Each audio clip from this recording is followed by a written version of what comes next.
Praise the Lord. இந்த March மாதத்தில் 30ஆம் தேதி ஆகிய இந்த திங்கட்கிழமையின் காலை வேளையில் தேவ சமூகத்தில் வந்திருக்கிற ஒவ்வொருவரையும் கர்த்தர் தாமே ஆசீர்வதிப்பாராக. இந்த நாளிலும் நம்ம தியானிக்கிற தேவனுடைய வார்த்தை நம்முடைய பரிசுத்த வேதாகமத்தில் ரோமருக்கு எழுதின நிருபம் 12ஆம் அதிகாரம் 21ஆம் வசனம். Romans chapter 12 verse 21. நீ தீமையினாலே வெல்லப்படாமல் தீமையை நன்மையினாலே வெல்லு. அல்லேலூயா. கர்த்தருடைய அருமையான இந்த வசனத்துக்காய் கர்த்தரை ஸ்தோத்திரிக்கலாமா? ஆண்டவர் என்ன சொல்றாங்க? நீ தீமையினாலே வெல்லப்படாமல் தீமையை நன்மையினாலே வெல்லு என்று கர்த்தர் சொல்லுகிறார். அல்லேலூயா. Do not be overcome with evil, but overcome evil with good. தீமையை நம்ம எப்படி வெல்லணுமா? நன்மையினால வெல்லணுமா. இதற்கு ரொம்ப கரெக்டான எக்ஸாம்பிள் யாருன்னா ஆண்டவராகிய இயேசு கிறிஸ்து. ஆண்டவருக்கு எவ்வளோ தீமை செய்தார்கள். இன்றைக்கி நம்ம புனித வாரமாகிய இந்த ஹோலி வீக்கில் நம்ம அப்படியே காலடி எடுத்து வைக்க இந்த வருஷத்தில் கர்த்தர் நம்ம கிருபை செய்திருக்கிறார்.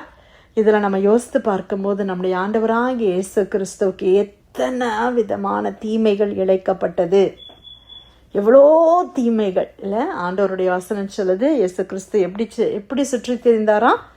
நன்மை செய்கிறவராய் சுற்றி திரிந்தார். ஆனால் நன்மை செய்த இயேசுவுக்கு பிரதிபலனாய் வந்தது என்னது? மனிதர்கள் கொடுத்தது என்னது? தெய்வம் இந்த உலகத்தில் மனிதனாய் அவதரித்து நன்மை செய்து எல்லாருடைய பாவங்களுக்காக அவர் கடந்து வந்தார்.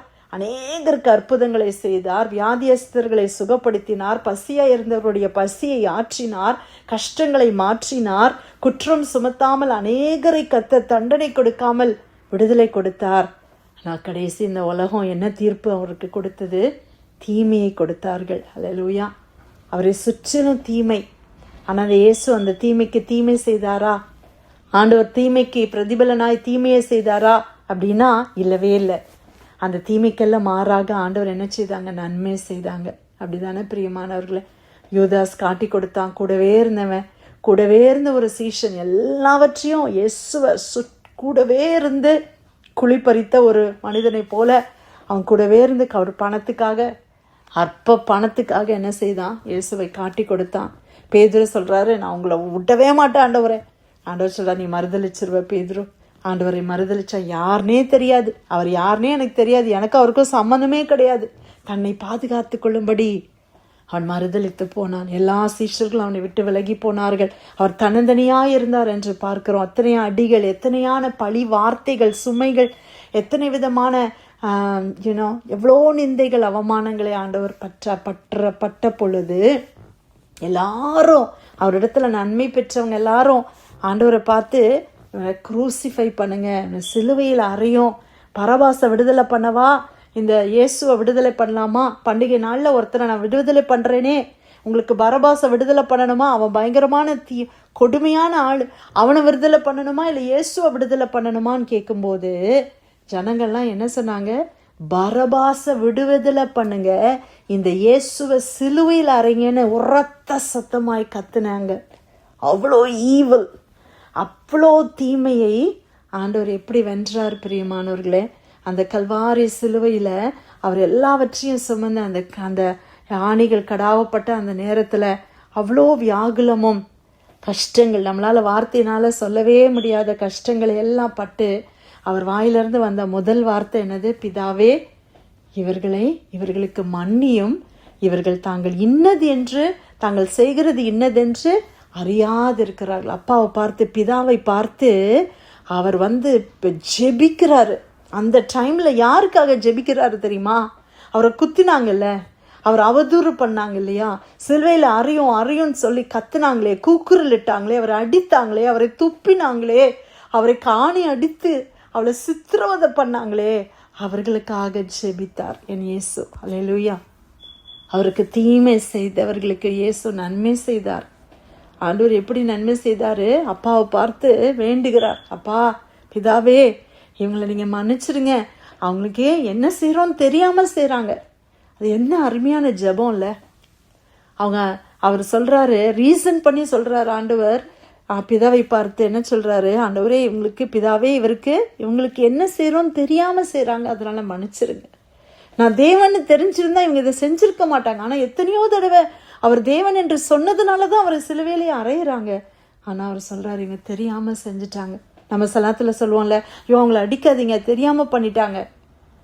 அந்த மாதிரி இயேசு தீமையை நன்மையினால் வென்றார். அல்லேலூயா.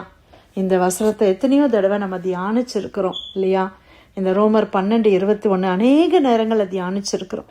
ஆனால் இந்த இயேசுவோட ஒப்பிட்டு நம்ம பார்க்கும்போது எல்லா தீமையையும் நன்மையாலே வென்றாரே. இன்னைக்கு நம்ம ஏன் செய்யக்கூடாது? அந்த இயேசு நம்மளை பார்த்து இன்னைக்கு என்ன தெரியுமா கேட்குறாங்க? மகனே மகளே, நான் அதை செய்தேன் இல்லையா? நான் தானே உனக்கு தெய்வன்னு சொல்கிறேன்.